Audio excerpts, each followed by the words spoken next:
Cancer healer centre, a new beginning. Pune अत्याचार प्रकरणामधील आरोपी दत्तात्रय गाडे 70 तासानंतर अटक. गुनाड गावातून ग्रामस्थांची दत्तात्रय गाडेला पकडून देण्यात मदत.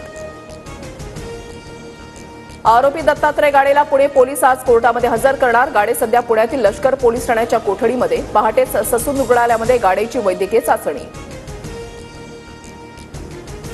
आरोपीकडून आत्महत्येचा प्रयत्न. प्राथमिक वैद्यकीय अहवालामध्ये आरोपीच्या गळ्यावर जखमा. पुणे पोलीस आयुक्त अमितेश कुमार यांची माहिती. अटक होताच आरोपीबद्दल अनेक धक्कादायक खुलासे. आरोपी स्वतःला पोलीस सांगून मुलींशी ओळख करायचा.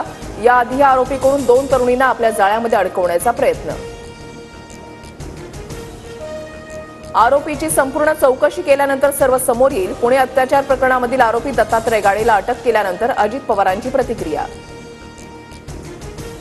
पुणे अत्याचार प्रकरणासंबंधीच्या गृहमंत्री योगेश कदमांच्या वक्तव्यानं वाद. स्वारगेटमधील घटना शांततेमध्ये घडली, योगेश कदम यांचं वक्तव्य. गृहराज्यमंत्री म्हणजे दिव्यच. पुणे अत्याचार प्रकरणावरून योगेश कदमांच्या वक्तव्यानंतर संजय राऊतांचा निशाणा. योगेश कदमांशी त्यांच्या वक्तव्याबाबत सविस्तर चर्चा करणार, उदय सामंत यांची प्रतिक्रिया. योगेश कदमांना बोलताना लाज वाटली पाहिजे. पुणे अत्याचार प्रकरणावरील कदमांच्या वक्तव्यानंतर जितेंद्र आव्हाड संतापले. बीड कारागृहामध्ये वाल्मिक कराडला व्हीआयपी ट्रीटमेंट मिळत असल्याचा आरोप. देशमुख कुटुंबीय कारागृह प्रशासनाकडे सीसीटीव्ही फुटेज मागणार. जेलमधील कर्मचारी सहकार्य करत असल्याचा देशमुख कुटुंबियांचा दावा. वाल्मिक कराडला व्हीआयपी ट्रीटमेंटसाठी मुंडेंचेच आदेश. वाल्मिकला काही होऊ नये, धनुभाऊंचेच आदेश आहेत, विजय वडेट्टीवारांचा आरोप. संतोष देशमुख हत्या प्रकरणामधील 1800 पानी आरोपपत्रात वाल्मिक कराडसह इतर आरोपींच्या विरोधात सबळ पुरावे. हत्या, खंडणी आणि किडनॅपिंग अशा 3 प्रकरणामध्ये एकत्र आरोपपत्र दाखल. सुरेश धसांचे वाल्मिक कराडसोबत 20 वर्षांपासून संबंध. मी मारल्यासारखं करतो, तू रडल्यासारखं कर असा प्रकार सुरू. माजी आमदार बाळासाहेब आजबेंचा दावा.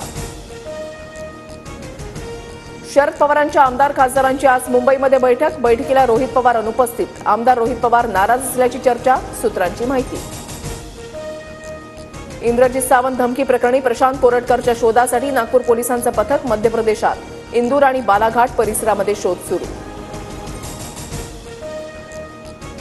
कोरटकर प्रकरणामध्ये पोलिसांकडून चौकशी सुरू. कोरटकर इकडे गेला तिकडे गेला हे दाखवणं बंद करा, अजित पवारांची प्रतिक्रिया.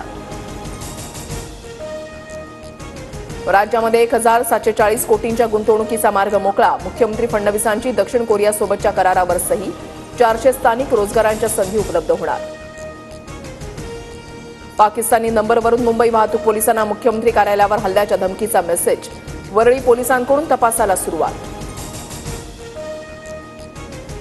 वक्फ दुरुस्ती विधेयकाला केंद्रीय मंत्रिमंडळाची मंजुरी. अर्थसंकल्पीय अधिवेशनामध्ये वक्फ विधेयक मांडलं जाण्याची शक्यता. जेपीसीच्या अहवालानुसार विधेयकाचा नवा मसुदा तयार.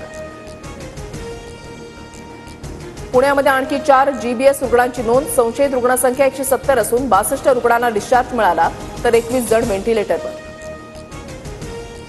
सीएसएमटी स्थानकातील फलाट विस्तारीकरणासाठी आज आणि उद्या रात्रकालीन ब्लॉक. सीएसएमटी ते भायखळा दरम्यान आज 5 तास, तर उद्या 10 तासांचा रात्रकालीन ब्लॉक असणार. मुंबईमध्ये तापमान वाढीसह अनेक ठिकाणी हवेच्या प्रदूषणात सातत्यानं वाढ. हवेचा AQI 200 वर.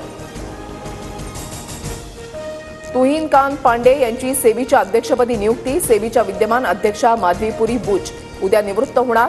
तुहिनकांत पांडे यांचा कार्यकाळ 3 वर्षांचा असणार.